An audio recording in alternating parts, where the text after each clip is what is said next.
Hello বন্ধুরা, সবাই কেমন আছো? আমি বোগাস মাম চ্যানেল থেকে প্রিয়াঙ্কি বলছি।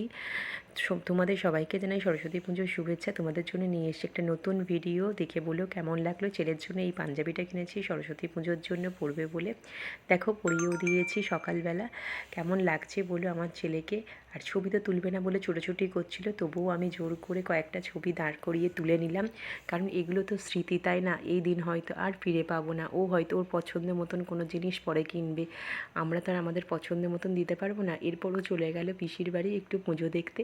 ও তো ওই বছর হাতে করিয়েও দেবে না, অঞ্জলিও দিতে পারবে না। এবার আমি যেহেতু দাঁড় করিয়ে ভিডিও করছিলাম বলে ও খুব বিরক্ত হচ্ছিলো, সেই জন্য যাওয়ার জন্য খুব তাড়াহুড়ো করছিল।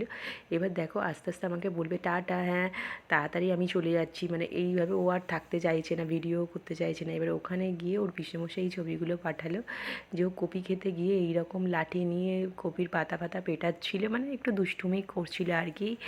তারপর এই আমাদের সবজি কাটাও মোটামুটি কমপ্লিট। এবার সবজিগুলোকে আস্তে আস্তে ভাজতে হবে, যেহেতু এটা গোটা রান্নার ব্যাপার। বেগুনগুলোকে, ছোটো বেগুনগুলোকে গোটা গোটা ভেজে নিলাম। তারপরে চাপিয়ে দিলাম আলুগুলো হালকা একটু সিদ্ধ করে নিয়েছিলাম। আর ওদিকে একটা বড় বেগুন যেহেতু একসঙ্গে ভাজা যাচ্ছিলো না, সেজন্য ওটাকে আলাদা ভেজে নিলাম। এরপর চাপিয়ে দিলাম বাঁধাকপি। ভাতও মোটামুটি কমপ্লিট হয়ে গেছে, নামিয়ে ফেলেছি দেখতেই পাচ্ছ।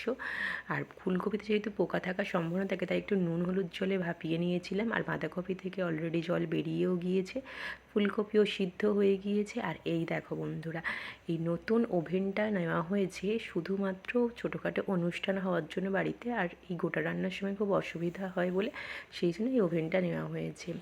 আর অন্যদিকে পালং শাক, অনেক পালং শাকেই কী হয়, একটু খাড় থাকে বা একটু নোনতা মতন হয় বলে সেই জন্য একটু হালকা সিদ্ধ করে নিলাম। আর ডাঁটা আর পাতাগুলোকে একটু আলাদা করে নেওয়া হয়েছিল।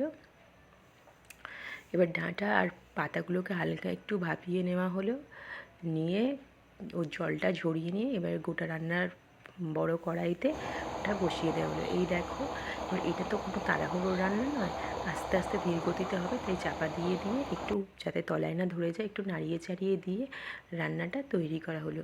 ভিডিওটা কেমন লাগলো সবাই একটু দেখো, দেখে কমেন্ট করে জানিও, এবং সবাইকে অনেক অনেক শুভেচ্ছা রইল। প্লিজ সবাই ভালো থেকো এবং ভিডিওটা প্লিজ দেখো এবং কমেন্ট করো।